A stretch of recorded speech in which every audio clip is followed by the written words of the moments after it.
Saudara, saya sudah berada di Pelabuhan Benoa. Saat ini saya akan ikut dengan tim imigrasi yang melakukan pengawasan rutin. Biasanya dilakukan di semua wilayah ya, baik itu di darat maupun laut, dan kali ini dilakukan di laut. Dan di laut ya Pak ya. Saya sudah bersama dengan Pak Teddy. Pak Teddy adalah Kepala Imigrasi kelas 1 Denpasar.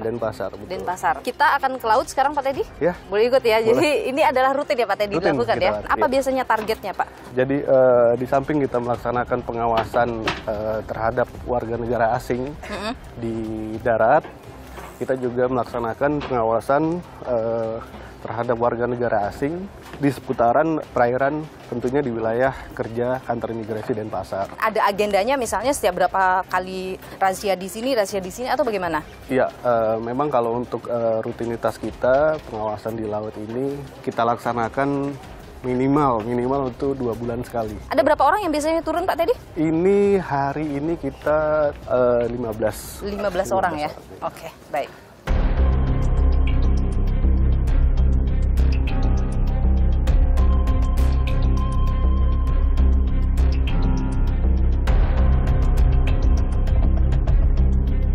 Kita sudah berada di Pulau Serangan Pak Teddy ya? Betul. Jadi kalau misalnya Anda lihat ada banyak sekali kapal-kapal. Ini biasanya adalah warga negara asing ya.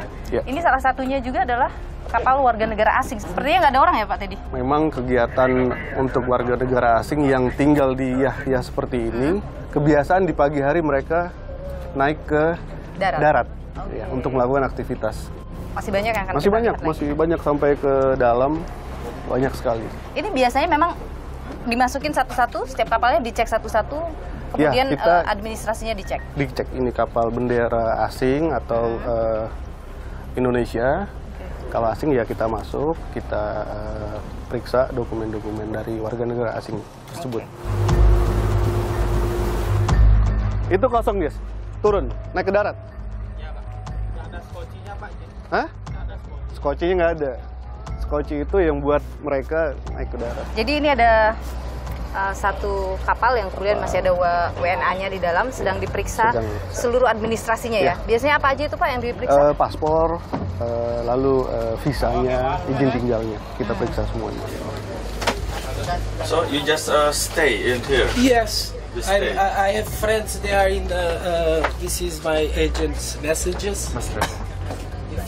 Untuk misalnya yang naik yacht begini, itu izin tinggalnya apakah sama dengan misalnya orang yang berlibur menggunakan lewat udara, itu sama ya Pak?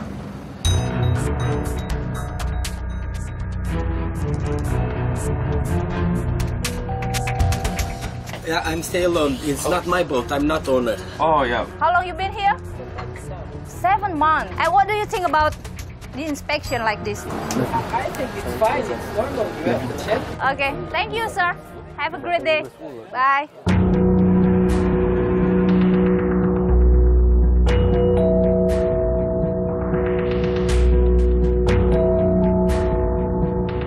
You've been here, sir, in Bali. 7 days. You are with your family. Just my wife. She's just getting changed now. It's just a regular check. No, I'm quite happy. Immigration must check everybody where they can. No problem. It's a good idea.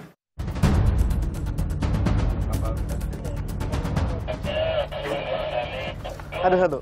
Ini asing juga. What's your name? Rejan Labali. From? Canada. How long you been here? Here 1 month. Did you heard about many foreigners in Bali disobey the rules in Bali? No? But what do you think about foreigner disobey the rule here? As far as I know, we try to follow the rules like everybody else. Okay. I wouldn't want to get into trouble in another country. But how do you think about law enforcement in Indonesia for foreigner? I've never dealt with law enforcement. I can't even say that I've seen them. I have not seen them. Okay. What do you think about regular check like this? To me, anything you do to make me safe in your country is all good for me. Okay. Because I want to feel safe, and I do feel safe in Indonesia everywhere I go. Okay, that's So good. I think you're doing a good job. Okay, glad to hear that. Enjoy your time in Bali. Thank you, sir. Thank you. You're welcome.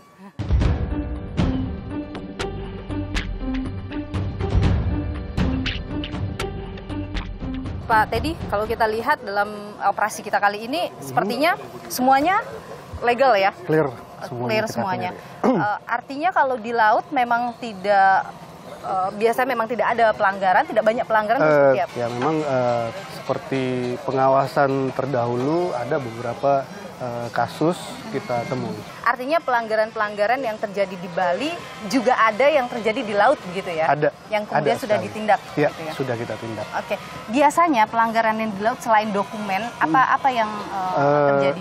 Sementara masih yang kita temukan tempoh hari adalah overstay. Overstay. Biasanya kalau menemukan ada yang melakukan pelanggaran dokumen, overstay atau apapun itu, tindakan yang diambil langsung di tempat atau seperti apa biasanya? Ya, kita bawa warga negara asing itu di kantor untuk dilakukan pemeriksaan. Artinya tidak ada kalau bicara deal-deal di tempat itu tidak terjadi ya? Tidak ada terjadi. Oke, baik. Jadi kita sudah berkeliling selama kurang lebih hampir 2 jam. Perjalanan kali ini tidak ditemukan ada pelanggaran dilakukan oleh warga negara asing. Bahkan tadi semuanya kooperatif ya? Kooperatif sekali. Pak Teddy ya? Semuanya.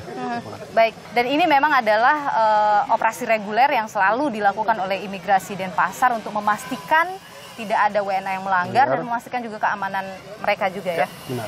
Baik, Pak Teddy, Kepala Imigrasi kelas 1 Denpasar, terima kasih sudah berbagi informasi dan juga pandangan dan sudah mengajak Niluh keliling-keliling. Sehat selalu Pak Teddy. Sehat selalu. Yeah, you want to steal money? You want to steal money under Mao Yuan? No. No. Indonesia, we have rules. Ini sekaligus merupakan warning kepada semua wisatawan.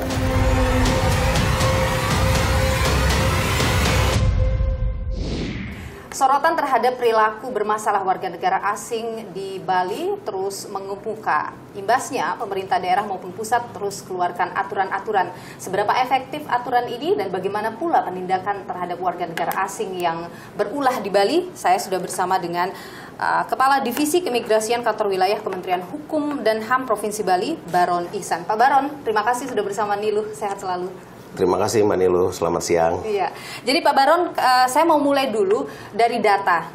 Benar bahwa banyak sekali warga negara asing melakukan pelanggaran administrasi imigrasi yang di Bali? Untuk saat ini tercatat data pelanggaran keimigrasian yang ada di Provinsi Bali ini sekitar 43 orang yang sudah kami deportasi dari 1 Januari 2023. Kemudian mungkin hari ini akan bertambah 2 lagi, jadi total ada 45 orang yang sudah dan akan dideportasi hari ini. Oke, kalau kita bicara dari sisi aturan Pak Baron, sebenarnya untuk seorang warga negara asing sampai harus dideportasi dari Indonesia, itu gimana sih? Yang pertama itu yaitu melakukan pelanggaran hukum yang ada di Indonesia. Kemudian apapun nanti pelanggarannya? Ya. Meskipun misalnya baru pertama kali melakukan pelanggaran, tidak ada ampun? Tidak ada ampun. Jadi apabila dia melakukan tindak pidana, kemudian nanti disidik oleh Polri, keluar dari penjara, dia juga akan kami deportasi.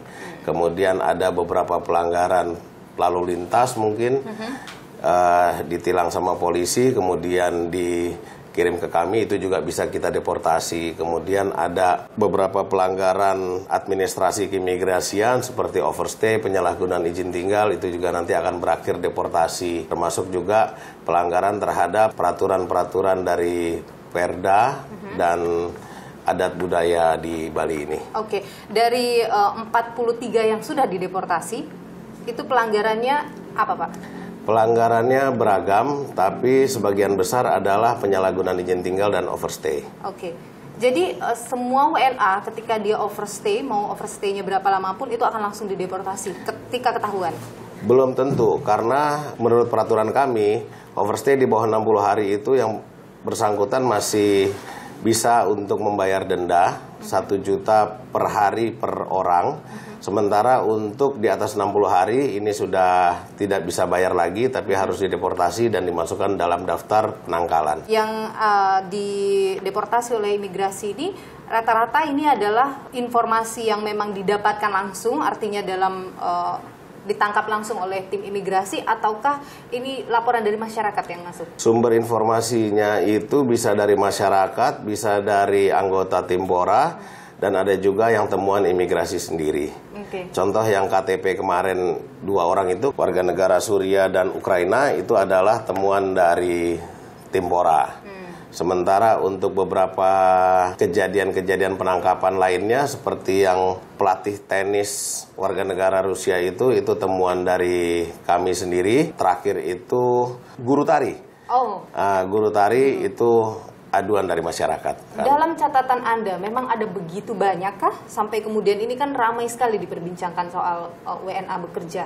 Kalau dibilang banyak, ya lumayan banyak. Tapi ini sebetulnya tidak seperti yang diviralkan di media. Pak Baron, dalam catatan kami selama tahun 2022, Kanwil Kemenkumham Bali itu tercatat mendeportasi 194 WNA yang melakukan kegiatan tidak sesuai dengan visa mereka. Kebanyakan itu adalah menyalahi izin overstay. Dalam catatan Anda, apakah mereka overstay itu misalnya memanfaatkan itu di Bali untuk kemudian mencari cuan kerja di Bali? Sebetulnya kalau saya lihat nggak begitu sih Mbak Nilu. Sebagian besar dari mereka memang murni untuk turisme di sini. Tapi kalau yang kemudian viral di media sosial bahwa banyak yang bekerja di Bali, itu benar kan Pak? Iya, itu benar. Ini ramai di media sosial ini karena masyarakat ini lebih memilih untuk memviralkan semua berita di media sosial ketimbang mengadukan peristiwa-peristiwa pelanggaran ini ke laman-laman pengaduannya imigrasi. Seperti misalnya ada yang menyewakan rental motor, orang asing kabarnya, kemudian yang tadi Anda sebutkan juga ada guru, ada yang kemudian berprofesi yang lain.